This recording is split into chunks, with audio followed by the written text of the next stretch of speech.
Desde semana passada, lugar tá lá, nós também aqui não, nós temos documento não aqui não, lugar tá lá, nós temos um aviso que problema tem, nós temos um aviso, parce que a mim me está cansado aqui não caba, e a turma inta mi também lugar tá lá.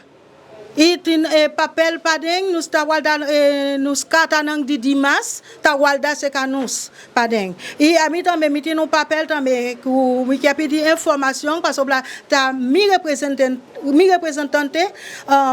nos consulado haitiano ta. Se nus tin un problema nus pol binaki nang pa puntra algo. OK? A mi mes tin un VTA den mi mang ku ta di anya passa. Desde 2 de dezembro ano passado, para pessoa pode lenta aqui não. Nós só temos consulado holandês aqui não na Haiti. Ni na Santo Domingo, haitiano não pode buy e companhia que tá mandar para buscar visa para nós, no pol. Pelo que nos polasi para pessoa pode lenta na luba.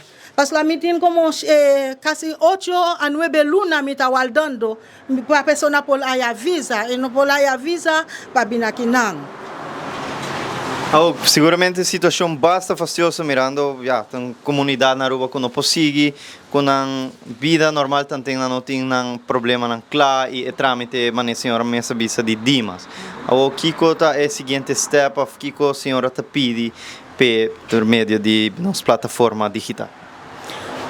Me tá puntra Dimas of governo de Aruba Kiko pode ajudar-nos assim para pessoa que tem VTA pode lentar na Aruba.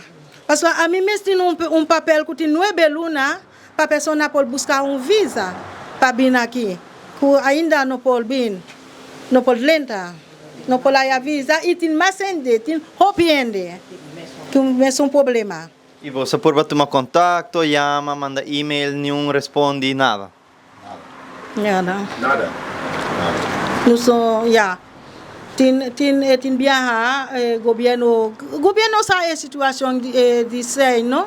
Essa não sabe a situação pelo Kiko não pode assistir não pode fazer outro tramite ou mandar buscar visa outro país. Se Santo Domingo não pode dar visa, se tem outro país que pode carta para dar a pessoa que pode lenta, parce que tem VTA aqui não para guardar seu permisso, se não pode dar carta para pode lenta na Aruba. Me tá pedindo governo de Aruba, please, of imigração, se pode dar ainda não tem VTA. Para lenta na Aruba, carta para passar na imigração, parce que nós não temos consulado para dar visa para pessoa não pode lenta. Please, para ajudar-nos, please, só não tem VTA para lenta.